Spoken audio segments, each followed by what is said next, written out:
complex numbers examples. Complex numbers do tend to be problematic. And one of the main reasons is that you can represent numbers, complex numbers, in a number of different ways. That is your rectangular form, z equal to a plus jb, your polar form, z equal to r cos theta plus jr sine theta, and its abbreviated forms r cis theta or r with a type of division sine theta, and then the exponential form z is equal to r e to the j theta, where the r and the theta comes directly from the exponential form. Now, one of the first things you have to do in answering these questions is identify which of these forms, the rectangular, the polar, or the exponential, are you going to use to arrive at your final answer. And you will see in these examples that it's going to be a combination of those. In other words, you may be switching from one to the next and then back again, depending on the operations. In other words, whether you're going to be adding, subtracting, multiplying, or dividing. In general, addition and subtraction is normally done in rectangular form. Multiplication and division is easier found using a polar form. So let's get into this question. We have Z1, we have Z2, and we want to find X and Y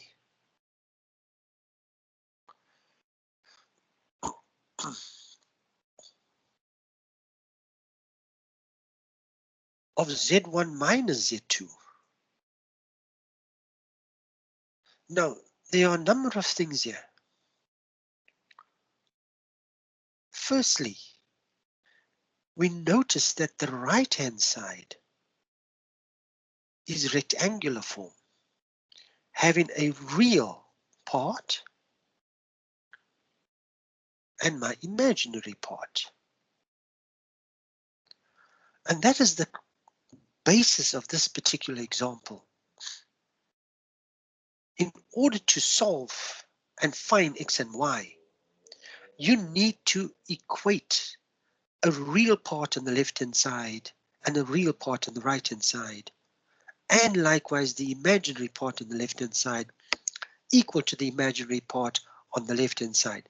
So we need to, in this case, find Z1 minus Z2. Now, in order for us to find Z1 minus Z2, they should both be in rectangular form. Now let's check Z1. Is that in rectangular form? Yes, it is. 1 plus J2. What about Z2? Well, no. Z2 is 4e to the j pi over 3, which is exponential form. But exponential form can simply be written in polar form, which in this case the r is 4, so it will be cos pi over 3 plus j4 sine pi over 3. Now, that particular step is no calculation of any sort. It is simply a procedure that you need to know. Now, working this out, we notice we have pi over 3, and whichever way you want to work it out, you can use your calculator directly, which means your calculator must be in radian mode, or you want to convert to degrees, then you have to change your calculator to degree mode. Nonetheless, whichever you use here, we know that cos of pi over 3 is 60 degrees, and the cos of 60, that is a half, plus j for the sine of 60 is root 3 over 2. So simplifying here, I get 2 plus j 2 root 3. So that's my Z2. Therefore, from the question that we are required, we know that Z1 minus Z2 must be equal to x plus j to y. We know what Z1 is. There's Z1. 1 plus j2. We know what Z2 is. Open your brackets. 2 plus. Okay, so that should be j that I should have put over there.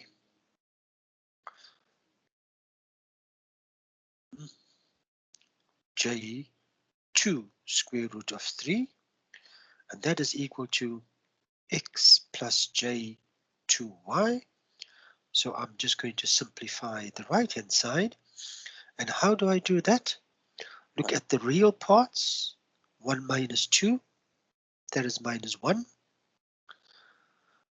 Then there's plus j2 and minus j2 root of 3. That is equal to x plus j to y. And to make it a little easier to spot or to recognize, I'm going to remove j as a common factor. And I'm left with 2 minus 2 root of 3 is equal to x plus j to y. Now at this stage, you have both the left-hand side in the form that you require. That's the real part of the left-hand side. That's the imaginary part on the left-hand side. On the right-hand side, that's your real, and that's your imaginary. And now you can equate it. Therefore, the real on the left-hand side, which is minus 1, must be equal to the real on the right-hand side. And that gives you immediately x equal to minus 1.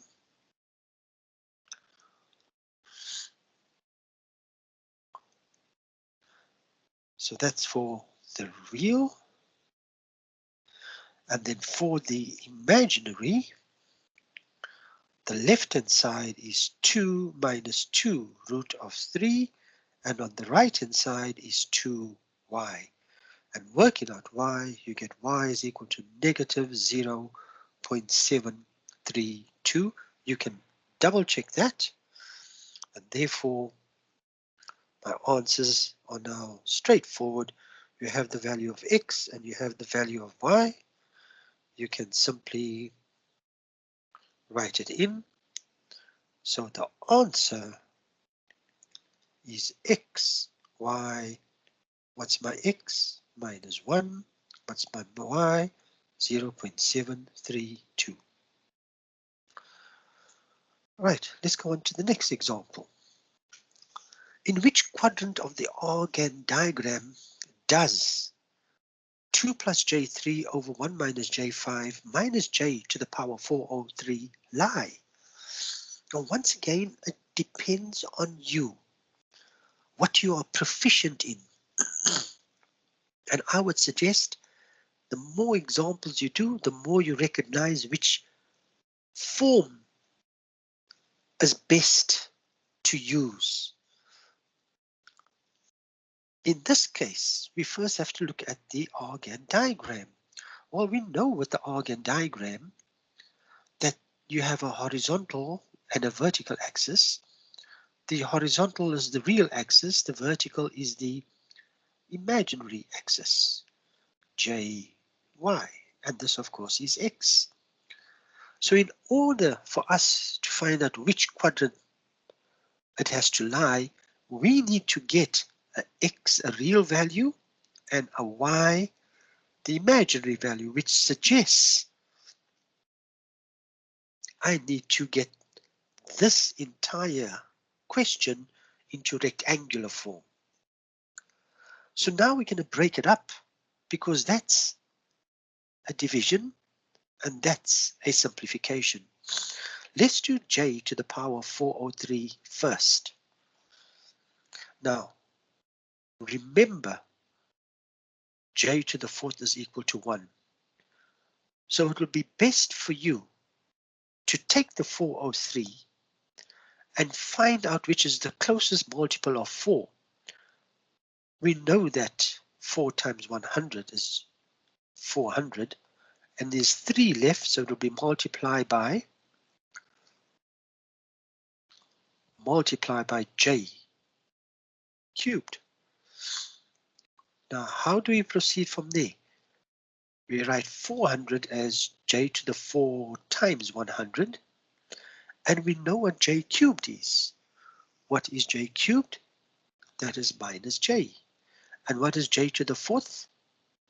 Plus 1 to the 100 times minus j. And that gives me an answer of negative j. So we know that j to the power 403 is negative j. What about the fraction 2 plus j3 over 1 minus j5? Well, you can do this 2 ways. You can convert that both of them to polar form and then get an answer, or I can do it the way I completed it in my notes, where I'm going to multiply by the conjugate, the complex conjugate. Now, do you recall what a complex conjugate is? For example, if z is equal to negative 2 plus j3, then its conjugate z bar is equal to negative 2 minus j3. The only thing that changes is the sign of the imaginary part. So how does that fit into our example here? You multiply both the numerator and the denominator by the conjugate of the denominator, which means 2 plus j3 must be multiplied by 1 plus j5, and there you simply have to multiply the long way out like you did in school. So that will be 2 times 1 is 2, plus j10, plus j3, plus j squared 15. Divide that by, now what is 1 minus j5 times 1 plus j5? It will be 1 minus j squared 25, sum and difference of squares. Straightforward. Let's simplify now. There's the 2.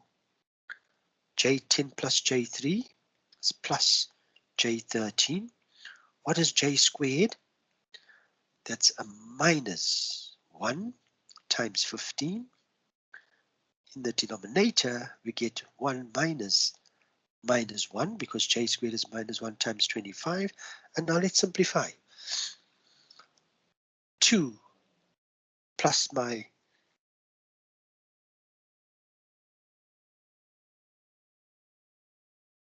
minus 1 times 15, so 2 minus 15, that gives me minus 13, plus j13. In the denominator, 1 plus 25, that gives me 26. Now look at my denominator,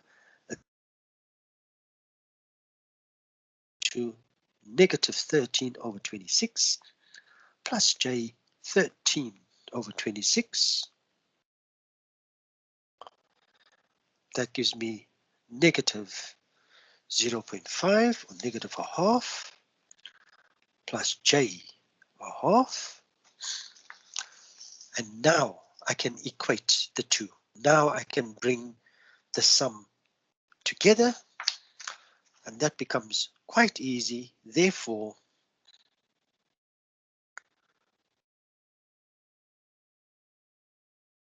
two plus j3 over 1 minus j5 minus j to the power 403 is equal to negative a half plus j a half